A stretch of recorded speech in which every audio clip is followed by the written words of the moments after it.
I'm used to having a microphone. Yeah. I'd like to thank a couple of people, obviously my wife, sister, and children, but Mr. Boston, who's mentioned in the book. Thank you. All right. I never got to read one, but at least I wrote one. So you're halfway into. Thank you all for coming out. It's just it was a lot of fun, and I think that I wrote a book that I'm proud of. I think that we now are in a place where we need all kinds of voices, and I think that we're, as a country, in a pretty fearful place, and I think all of us know how fear narrows your vision and makes you think, you don't think clearly, and I think we make a lot of decisions that we'll come to regret, but I think I wrote a book I'm proud of, and I hope it makes you laugh, or it is at least worth your read, so thank you. I don't know what happens now. I feel like I'm in a jury. And he did it. And Mr. Boston, really, I honestly can't thank you enough. I think that if we had more teachers like you, well, I mean, obviously you don't want me to be the guy that, but if we had more teachers like you who invested in children, we would be a lot better nation. And I think, so I'd like you to stand up and start. Thank you. What I did for him at 10 years old, he did for me at 60. And all those teachers of mine all say, damn, how come I didn't get a student like that? But he's the only student I've ever. Now there's that, what do we do, Sonia? You want to chat a little bit, and then we'll take a couple of questions? Well,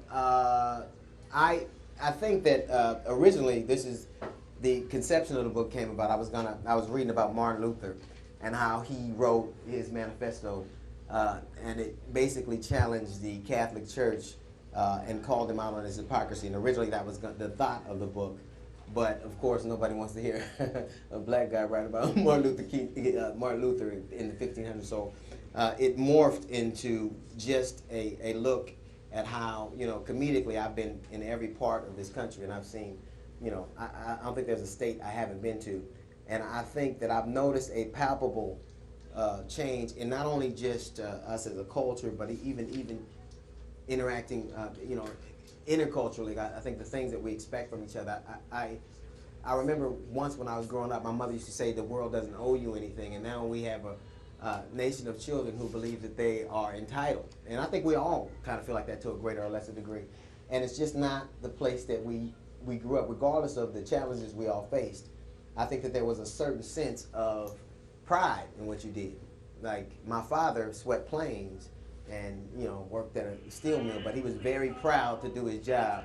And I think he instilled that in me, and I hope I instilled that in my children. But we come from a nation of people who came from all these places all around the world and decided to take a stand here. And we really made this country really great, and I think it was transformative.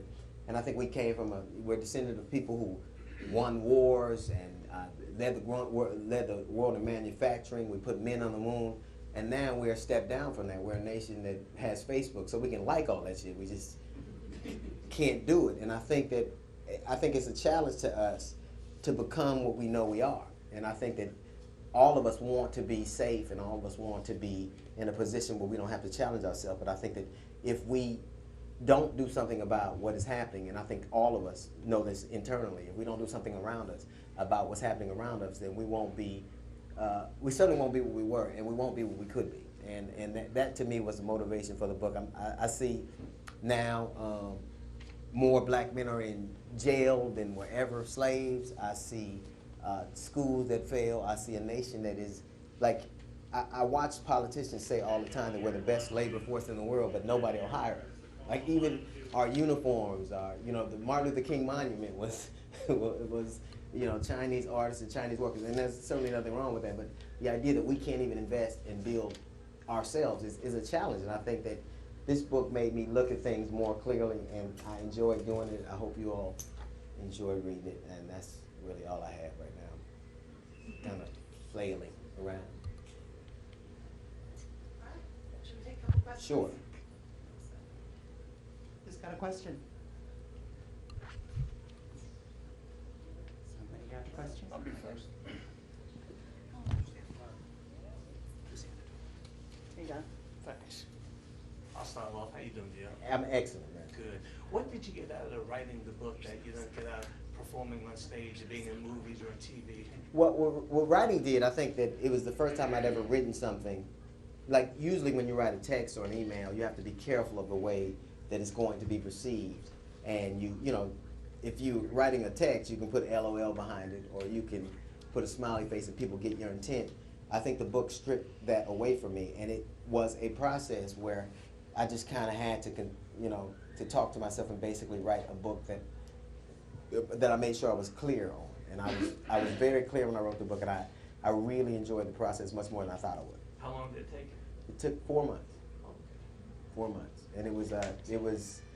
I love comedy, but I couldn't imagine a process second to comedy. This has been my most fulfilling thing. I've loved it more than anything else. Not more than you, baby, but not that. Thank you. Questions? Perfect. I know you've been down at the Comedy Store, Hermosa Right. Beach, Right. places across the United States. How about overseas? Any experiences you can tell us about performing overseas? We last went to, what was that, Chris, Qatar? We were in Qatar, and that was the last kind of overseas trip I took.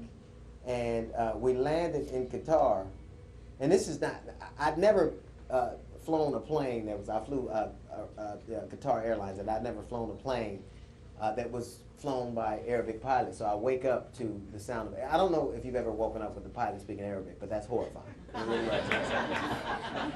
I was like, man, they got the plane. And that was really like how I thought. And we landed, and they were, it was such a different culture. And they like had I think it's the second highest standard of living in the world. I think every Qatari made $200,000. I think every Qatari makes $200,000.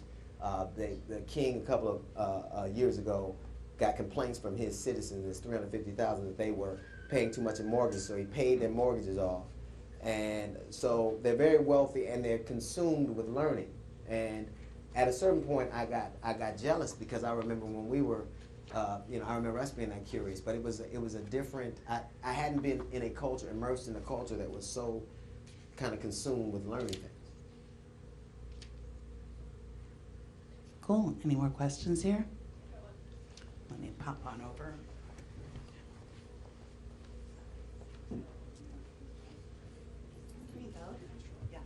Hi, Hi, great to have you here. good to be here. I know this probably, you've heard this a million times, but I loved your show on CNN that Right. you had a few years ago. Right. Why did you decide to play the straight man? Because I'm glad you called me a straight man. That was nice. But we were putting a deal together. We were actually going to go to either TNN or HBO, and John Klein, who was the president of it was John, right? John Klein, and he was the president of CNN, and he flew out to Tampa where I was performing, and he said, "We'll put you on TV right now." And I was overwhelmed, because it was the first time I didn't know what I was supposed to be. I didn't know whether I was supposed to be, a news journalist. I didn't know what I was supposed. But at a certain point, I found my center and knew that I was just supposed to be me. And it was like landing in Russia and not speaking. It was a total culture shock. But I learned a lot about myself, and I learned a lot about I think people and their consumption of news. So I think, even though it was an arduous process, it was one I thought that shaped the way I started to see things.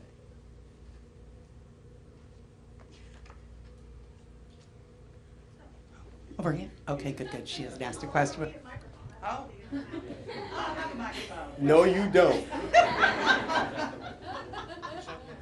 On the topic of the wealth in Qatar and their thirst for learning, do you think that if we had this kind of level of wealth, that Americans would still have a thirst for learning? Because I feel like that's something that's missing from our society. There's never been a society more wealthy.